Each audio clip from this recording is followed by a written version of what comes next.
Welcome back guys.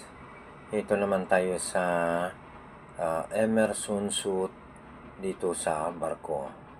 So, ipakita ko sa inyo kung ano ang laman yan at saka kung ano ang tinatawag na Emerson suit.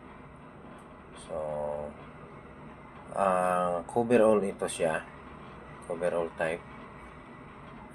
And ginawa yan para sa magamit sa malamig na lugar pag once na tumalon ka sa barko.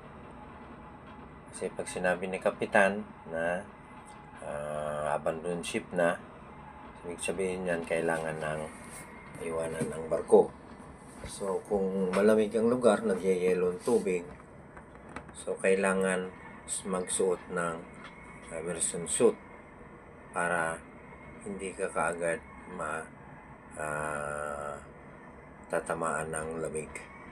So, ang pagsuot niyan, kailangan ilapag mo sa sahig kasi mahirap hindi mo masuot ng maayos pag nakatayo ka. So, ayan.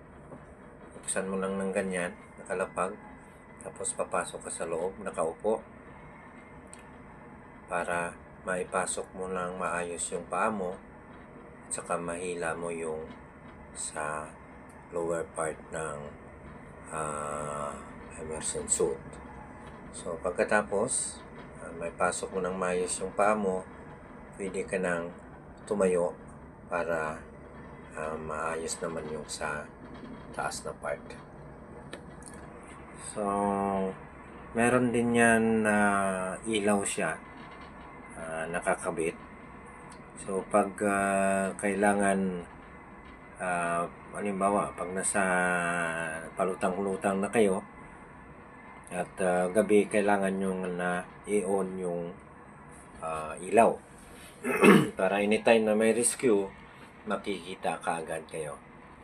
So ayan, medyo mahirap pa isuot dyan pag ikaw lang mag-isa kasi kami pag once na nag-demo merong nag-a-assist talaga dyan.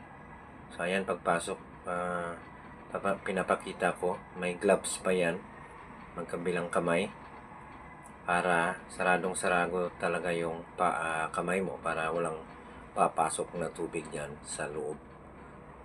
Ayan, kailangan ipasok sa ulo. Mayroong lock din yan siya sa malapit sa babaw. Ayan, tapos isasara mo, kailangan secure lahat yan tapos bago ka tumalon. So, pag nakaganyan ka, yung posisyon mo niyan nakatihaya. So, nakalutang ka, nakatihaya habang nag-aantay ng rescue. So, medyo masabi natin safe dyan basta makatawag lang kagad ng rescue. So, pwede ka nang tumalon dyan pag ganyan na sitwasyon. Okay? So, yan ang tinatawag na immersion suit sa barko. So, paki-share na lang. Thank you sa panonood. Please like and share para makita naman ng iba at magkaroon ng idea kung ano ang tinatawag na immersion suit dito sa barko. Okay? Thank you very much. Ayan, medyo mahirap pang